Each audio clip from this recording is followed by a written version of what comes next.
Bismillahirrahmanirrahim. Jamaah yang dirahmati Allah Subhanahu wa taala, kalau kita perhatikan salah satu penyebab seseorang itu menolak kebenaran agama seperti yang disampaikan disampaikan Nabi dalam hadis Muslim. Salah satu yang menyebabkan seseorang itu menolak kebenaran agama itu karena sifat sombong. Jadi lawan dari tawadu adalah sombong. Kadang ada orang bilang yang ikhlas jangan sombong. Itu bukan dua kata yang berlawanan. Di Indonesia itu banyak dari kita menggunakan dua istilah yang kadang-kadang sebetulnya dia nggak klop gitu. Kalau tawadu lawannya sombong, kalau ikhlas lawannya riya. Apa bedanya sombong sama riya? Kalau sombong itu dalam urusan dunia, kalau riya itu dalam urusan agama atau ibadah. Jadi kalau orang misalnya merasa dirinya pamer kepada orang lain tentang ibadahnya, dia cerita-cerita tentang ibadahnya, itu namanya bukan sombong, tapi riya. Tapi kalau dia cerita-cerita tentang hartanya, jabatannya, pekerjaannya, hal-hal yang sifatnya duniawi, itu namanya sombong. Cuman semua ini adalah amal hati, sehingga kita nggak boleh menjudge seseorang itu riya atau sombong karena kita tidak tahu isi hati orang lain. Terus gimana dong? Ilmu riya dan sombong, tawadu dan ikhlas adalah ilmu untuk kita menilai hati kita sendiri, bukan menilai hati orang lain. Gak boleh kita menjudge dia tuh sombong ketika dia posting ngaji. Kayak misalnya setahun yang lalu, alhamdulillah, misalnya di Indonesia itu ada Muzamil yang banyak memposting bacaan Al-Quran sehingga cukup ngehit. Ada yang komen di postingan itu, gak boleh riya dengan bacaan Al-Quran. Berarti dia menjudge isi hati orang lain. Padahal tidak ada yang tahu isi hati seseorang kecuali Allah, kemudian orang itu sendiri. Bisa aja niatnya adalah syiar. Dan terkadang amal soleh itu lebih baik disiarkan, ditampakkan supaya menjadi teladan. Muncullah hadis Nabi, siapa yang memberikan teladan yang baik, man sanna sunnatan hasanah. Bagaimana akan jadi sunnah hasanah kalau tidak ditampakkan? Berarti nggak semua amal itu harus disembunyikan. Karena kalau disembunyikan, tidak ada yang meniru. Tidak menjadi tren. Alhamdulillah gara-gara Muzamil tampil, manggung, akhirnya membaca Al-Quran itu menjadi tren. Tanpa harus mengubah penampilan. Dulu Muzamil sebelum kita buat Pemuda Hijrah, beliau membaca Al-Qurannya udah bagus. Cuman tidak manggung dengan gaya aktivisnya. Lalu saya bilang, Muzamil ganti penampilan, coba pakai baju flanel kotak-kotak biasa standar, pakai kupluk kalau perlu. Walaupun sekarang udah normal lagi. Pakai kupluk, coba baca Quran, jadi imam. Mudah-mudahan itu jadi tren yang positif, karena kita dulu punya misi membuat tren yang menghilangkan gap antara youth sama Islam. Itu misi Pemuda Hijrah. Selama ini ada gap yang cukup besar antara Islam dengan youth. Seolah-olah kalau udah lebih religi, kurang gaul, kurang main, kurang asik. Kalau udah asik, harus jauh dari agama, kurang taat. Nah, ini seolah-olah selama ini ada gap. Sehingga kita munculkan hashtag taat tapi asik. Dan misinya apa? Menghilangkan gap. Salah satu bentuk trennya, coba kita panggungkan sosok anak muda, lulusan ITB, tapi ngajinya bagus, dengan penampilan yang tetap anak muda. Kita panggungkanlah Muzamil. Ada yang komen misalnya itu riya segala macam, ini urusan hati masing-masing. Nahnu la nahkum illa bizawahir, kata Umar. Kita nggak boleh menghukumi sesuatu kecuali dengan yang tampak. Adapun yang tidak tampak, kita tidak boleh menjudge atau menghakiminya. Akhirnya sekarang menjadi tren sampai ada siapa yang gimbal tapi baca Quran, kan ya? Tren itu berkembang terus, kayak bola salju, makin lama makin besar. Terus anak-anak SMA banyak yang posting, lagi post di sekolah baca Quran, posting di Instagram. Dan mungkin sebagiannya memang tidak ikhlas. Sebagiannya ada yang pengen eksis di sosmed. Tapi jangan sampai gara-gara kita ngerasa tidak ikhlas, jadi tidak beramal. Ya, itu juga salah satu jebakan setan. Gimana caranya Ustadz? Ya udah beramal aja. Karena ikhlas itu adalah kematangan jiwa. Ketika seseorang sudah matang, maka ikhlas itu akan mudah. Awalnya mungkin dia akan mengalami fase-fase puber. Ada yang puber hadis sahih. Baru tahu satu hadis sahih, semua orang sesat. Cuma dia doang yang masuk surga gitu. Ada yang puber hadis sahih. Ada yang puber ibadah sunnah. Padahal ibadahnya sunnah, tapi orang diwajibkan. Kamu harus. Allah aja nggak menyuruh dia untuk melakukan itu dengan kata harus. Nabi aja nggak mengharuskan gitu, tapi dia haruskan kepada orang lain. Ada yang puber dengan zikir-zikir. Ada yang awal-awalnya kayak gitu, riya muncul. Bahkan Imam Syafi'i juga pernah mengatakan, ta'allamtul ilma li ghairillah fa'abal ilmu ayyakuna illa lillah. Dulu tuh saya belajar ilmu bukan karena Allah, kata Imam Syafi'i, tapi karena pengen disebut ulama, pintar, hebat, syekh dan seterusnya. Tapi setelah saya belajar ilmu itu menuntun saya kepada Allah. Jadi jangan tunggu ikhlas baru beramal, tapi beramal dulu, Allah yang akan menuntun hati kita biar ikhlas. Kita berusaha, tapi jangan sampai, kenapa kamu nggak sholat berjamaah? Takut riya, kan? Kenapa nggak hafal Quran? Daripada saya nanti hafal Quran disebut hafiz terus masuk neraka. Nah ini juga jebakan setan. Artinya bab tawadu dan sombong, bab tawadu dan sombong, ikhlas dan riya adalah bab a'malul qulub, amalan-amalan hati. Karena dia amalan hati, la ya'lamuha illallah, tidak ada yang tahu kecuali Allah. Innahu alimun bidzatis sudur. Jadi jangan sampai kita menghakimi orang lain dengan sifat sombong ataupun riya. Cukup kita menilai diri kita, saya ini ikhlas apa riya, tawadu apa sombong, dan hanya kita yang tahu setelah Allah Subhanahu wa taala. Jadi di dalam banyak hadis disebutkan salah satu penyebab orang menolak Islam itu karena sombong, bukan karena nggak ngerti. Salah satunya Abu Jahal. Abu Jahal itu bisa dibilang mungkin lebih ngerti Islam, Al-Quran dan hadis daripada kita. Bahkan Abu Jahal tuh mungkin nggak pernah mendengar hadis dhaif. Semua yang didengar itu hadis sahih. Kenapa sahih? Orang dengarnya langsung dari Rasul ya. Nggak ada, kata Abu Jahal tuh ada tuh hadis riwayat Bukhari ya. Nggak ada di zaman Abu Jahal hadis riwayat Bukhari. Orang Bukhari juga belum lahir. Jadi Abu Jahal itu ngedengar semuanya hadis sahih. Abu Jahal itu mendengarkan Al-Quran langsung dari Rasul atau langsung dari Abdullah ibnu Mas'ud. Tahukah kita siapa Abdullah ibnu Mas'ud? Yang bacaan Al-Qurannya persis seperti Jibril alaihissalam. Kalau kita mungkin persis seperti Imam Masjidil Haram atau siapa. Kalau Abdullah seperti Jibril. Kalau kalian pengen dengar bacaan Jibril, kata Nabi, dengarkan Abdullah ibnu Mas'ud. Itu bacaan yang bisa dibilang kayak kembarannya bacaan Jibril. Jadi benar-benar imitator gitu. Nyontohin Jibril tuh persis kayak orang nyontohin Sudais persis, nyontohin Al-Ghamidi persis, nyontohin Toha Junaid persis. Kalau ini nyontohin Jibril persis. Berarti Abu Jahal tuh dengerin Al-Quran langsung dari sumbernya atau dari orang-orang yang luar biasa. Kenapa nggak beriman tuh? Apakah dia nggak ngerti? Abu Jahal itu bukan orang bodoh. Istilah bodoh di dalam kalimat ini bukan tidak punya ilmu, tapi keras kepala. Sebetulnya nama aslinya sebelum dijuluki dengan Abu Jahal, Abu Al-Hakam kan? Apa arti Abu Al-Hakam? Cendekiawan. Abu Al-Hakam itu guru bangsa. Jadi kalau orang Arab bingung tentang masalah satu sejarah, nanyanya ke Abu Jahal. Kalau orang Arab bingung tentang masalah nasab, karena ilmu nasab ini ilmu penting, dan kita juga nggak mempelajari ilmu nasab dengan baik. Buktinya kita kakek juga kadang-kadang udah lupa namanya siapa ya. Cuma ingat nama ayah. Kadang nama kakek lupa, atau nama buyut minimal urutan keempat di atas kita udah lupa pasti. Siapa nama buyut kamu? Tahu. Yang penting juga saya bin siapa gitu. Itu juga kadang-kadang kebalik. Jadi nama mertua ya. Terlalu menghayati. Pas ditanya, emang kamu udah punya mertua? Belum sih.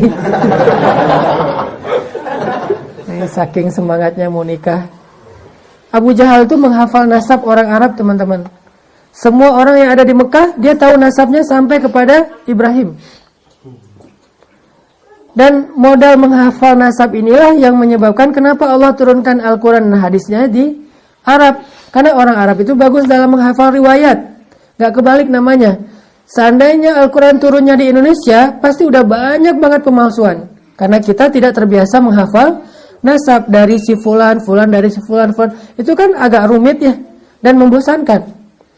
Saya dulu kenapa gak ngambil jurusan hadis? Saya malas ngafal-ngafal nasab. Baca hadis itu jangan cuma menghafal teksnya. Teksnya mungkin cuma 2 baris, tapi nasabnya bisa 10 baris. Nama ini nggak boleh kebalik dengan nama itu. Kenapa nggak boleh kebalik? Karena kalau udah kebalik, nggak sezaman. Gimana dia akan mendengar hadis? Kalau ada yang 2 orang, seolah-olah dia mendengarkan hadis padahal tidak sezaman, berarti namanya hadis munqati. Hadisnya dhaif. Sehingga yang membuat seseorang itu disebut hadisnya lemah atau hadisnya kuat, bukan teksnya, tapi kadang riwayatnya. Nah, orang Arab terbiasa menghafal riwayat. Makanya dengan itulah Allah menjaga Islam sampai sekarang. Belajar Al-Quran pakai riwayat, belajar hadis pakai riwayat. Disebut dengan istilah sanad kalau di kita. Walaupun bukan wajib menghafal sanad, cuman tetap harus ada yang melakukannya, kayak fardu kifayah. Di antara kaum muslimin, ada yang harus menghafal sanad Al-Quran dan sanad hadis. Kalau dia sudah, maka kewajiban yang lain gugur, kayak memandikan jenazah. Kenapa? Dialah penjaga Al-Quran dan hadis. Dan orang kayak gini akan ada terus sampai kiamat. Jadi kita nggak perlu khawatir Al-Quran itu akan dihilangkan dengan dibakar di New York, nggak perlu khawatir. Karena ketika hari pembakaran Al-Quran di New York, hari yang sama ada wisuda penghafal Al-Quran di Gaza sebanyak 21.000 anak. Jadi kata Allah, mereka ingin memadamkan cahaya Allah, tapi Allah justru menyempurnakan cahayanya walaupun mereka tidak suka. Memang kayak gitu sifatnya. Di hari atau di minggu pertama yang sama dengan dibakarnya Al-Quran di New York, di minggu yang sama diadakanlah wisuda Al-Quran para penghafal Al-Quran di Gaza sebanyak 21.000 anak. Dan itu mereka ngafal Qurannya cuma 1 bulan. Berarti 1 hari 1 juz. Kita baca sejuz juga kadang-kadang kewalahan, mereka hafal 1 bulan. Setelah 1 bulan menghafal, murajaah diulang dan udah lancar. Dan kita juga menghafal Al-Kafirun nggak beres-beres ya. Surat paling panjang di Al-Quran buat kita mungkin Al-Kafirun, karena muter terus nggak selesai-selesai. La abudu ma ta'budun wala antum abiduna ma abud. Ini kapan selesainya? Kok panjang banget nih ayat? Karena nggak tahu ujungnya. Bayangin. Kenapa kayak gitu? Karena memang tadi yang saya sampaikan kemarin, tren belajar pada masa Rasulullah itu adalah menghafal. Hafalannya itu bagus-bagus. Tren belajar pada zaman kita itu menggunakan teknologi. Handphone hilang semua ilmu. Kalau zaman dulu ada di dalam kepala, kalau sekarang ada di saku. Buka dulu handphone. Oh ya, ntar dulu kemarin dicatat tuh, ada rekaman segala macam. Beda tren. Nah intinya, kenapa Abu Jahal menolak padahal dia ngerti Al-Quran? Karena kata Abu Jahal, kalau saya beriman kepada Muhammad, berarti saya jadi pengikut Muhammad. Padahal selama ini Abu Jahal itu kepala kabilah, kepala suku. Masa jadi pengikutnya Muhammad? Itu nggak keren banget tuh. Makanya karena itulah Abu Jahal menolak. Ini namanya sombong. Merasa dirinya tinggi. Dan sombong inilah penyakit paling bahaya bagi seseorang setelah ragu kepada Allah, yang menyebabkan dia nggak bisa taat kepada Allah. Firaun. Emangnya Firaun nggak ngerti tentang kebenaran? Ngerti. Firaun itu bukan orang bodoh. Dia itu keturunan raja. Belajarnya itu private, nggak pernah sekolah. Jadi profesor-profesor yang datang ke istana ngajarin Firaun kecil. Fir, belajar lo Fir gitu ya. Belajar Firaun teh. Belajar filsafat, belajar geografi. Kan geografi itu disebut dengan ilmu Saqafatul Muluk ya. Wawasan para raja, itu geografi. Dulu para raja itu selalu wajib mata kuliahnya belajar geografi. Karena geografi buat mereka adalah kekuasaan. Kalau kita geografi kan sekedar peta dan segala macam ya. Kalau buat mereka geografi itu adalah ekspansi kekuasaan. Jadi mempelajari geografi itu wajib bagi calon raja. Saqafatul Muluk, wawasan para raja. Geografi, filsafat, bahasa, sastra. Rata-rata raja dulu belajar sastra. Kenapa? Ketinggian bahasa itu menunjukkan luasnya wawasan seseorang. Ketinggian bahasa itu menunjukkan tingkatan sosial seseorang. Jadi seorang raja itu harus berbicara dengan bahasa yang kalau diterjemahkan jadi satu buku.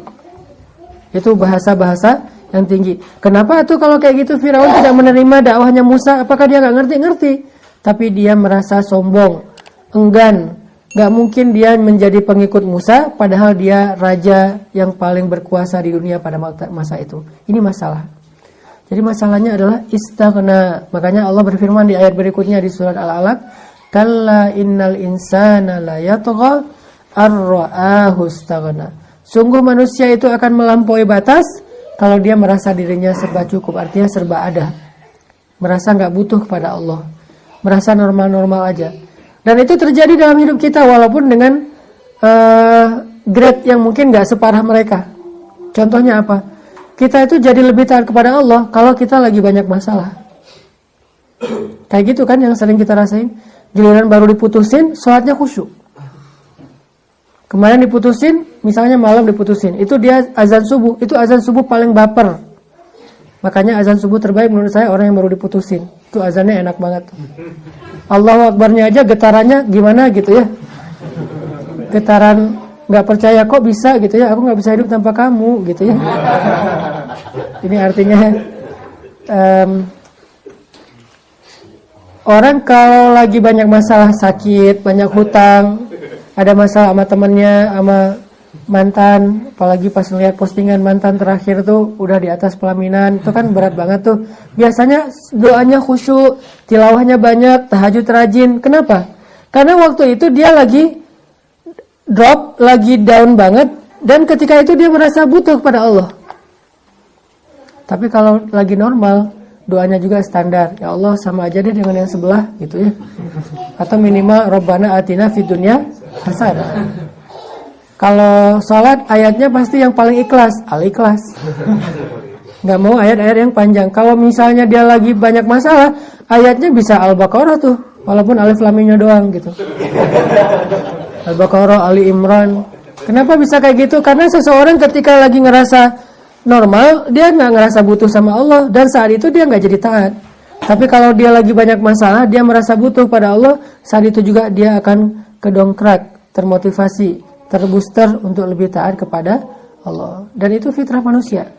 Masalahnya, kenapa kita sering ngerasa nggak butuh kepada Allah, padahal hidup kita 24 jam di tangan Allah. Inilah sombong. Terlalu yakin bahwa kita masih bisa hidup sehari lagi atau bahkan setahun lagi. Terlalu pede bahwa uang kita tuh banyak. Padahal banyak orang yang gak bisa menahan kematian walaupun dia orang kaya. Dan itu udah entah berapa juta orang kayak gitu. Dia orang kaya banget tapi gak bisa nahan kematian, tuh buktinya. Mau meninggal ya meninggal aja walaupun dia kaya raya. Bahkan dia punya satu negara mungkin, seorang raja. Mencari obat supaya bisa hidup kekal. Seperti Raja Chin kan, Raja Cina. Dia takut kematian, akhirnya dia suruh dokter nyari obat ke seluruh dunia. Ketemulah obat yang dibuat dari air raksa, malah mempercepat kematiannya. Kalau nggak salah Raja Chin itu meninggal di usia yang masih muda. Raja Mongol nyari obat ke seluruh dunia biar panjang umur. Ternyata kesimpulan dari para tabibnya apa? Umur tidak bisa dipanjangkan, tetapi kekuasaan bisa. Gimana caranya? Turunkan kekuasaan kamu kepada anak kamu. Mulakukan, tapi dia tetap meninggal. Artinya berkuasa, punya harta dan seterusnya. Sebetulnya udah banyak contoh bahwa itu tidak mengkekalkan manusia, tapi tetap aja kita kadang-kadang ngerasa saya nggak butuh-butuh amat lah sama Allah, sehingga ketika Allah panggil nggak harus datang langsung. Nggak butuh-butuh amat lah sama Allah, sehingga kita ketika sholat nggak terlalu ingat Allah, ingat justru dengan kerjaan-kerjaan kita. Ini artinya teman-teman yang dirahmati Allah, yuk kita belajar sifat tawadu. Pertama, tawadu kepada Allah artinya kita merasa butuh kepada Allah. Dari situ kita akan dapat semangat untuk lebih taat kepada Allah Subhanahu wa taala. Lihat nanti bagaimana Allah Subhanahu wa taala mengubah kehidupan seseorang dari di atas tiba-tiba jatuh sedalam-dalamnya atau serendah-rendahnya. Orang yang tadinya sehat-sehat aja tiba-tiba langsung lumpuh misalnya, na'udzubillah. Orang yang tadinya kaya tiba-tiba diuji dengan miskin. Dan itu banyak banget cerita orang yang sukses, man of the year gitu ya, sukses sebagai pengusaha tahun itu, anak muda dan pengusaha. Tahun depannya tiba-tiba ada di dalam penjara. Dan itu cerita kayak gitu banyak. Pejabat yang tadinya ngerasa congkak, angkuh kemana-mana pakai forrider, gak lama kemudian 5 tahun kemudian ada di penjara. Dan sekarang jumlahnya banyak di penjara. Ada yang 15 tahun, 17 tahun, 10 tahun. Ada yang bahkan belum divonis tapi udah menjalani sekitar 1 tahun di dalam penjara. Artinya kehidupan seseorang itu sebetulnya sangat butuh Allah. Kita karena ngerasa kadang-kadang kita normal-normal aja padahal kita udah melenceng. Lagi road to kehancuran, cuma kita gak sadar. Kalau nggak ditolong oleh Allah, maka mungkin kita benar-benar akan binasa. Belajar merasa butuh kepada Allah. Itu tawadhu kepada Allah Subhanahu wa taala. Mudah-mudahan dengan demikian kita bisa banyak muhasabah. Kalau berdoa tuh ngomong, ya Allah, saya itu nggak berdaya, Engkau Maha Kuasa. Ya Allah, tolong saya nggak bisa apa-apa. Engkau Maha Kuasa atas segala sesuatu. Ya Allah, saya lemah, Engkau Maha Kuat. Sebutin kelemahan kita, kerendahan kita, sebutin kebesaran Allah. Baru kita akan khusyuk dalam berdoa, insya Allah.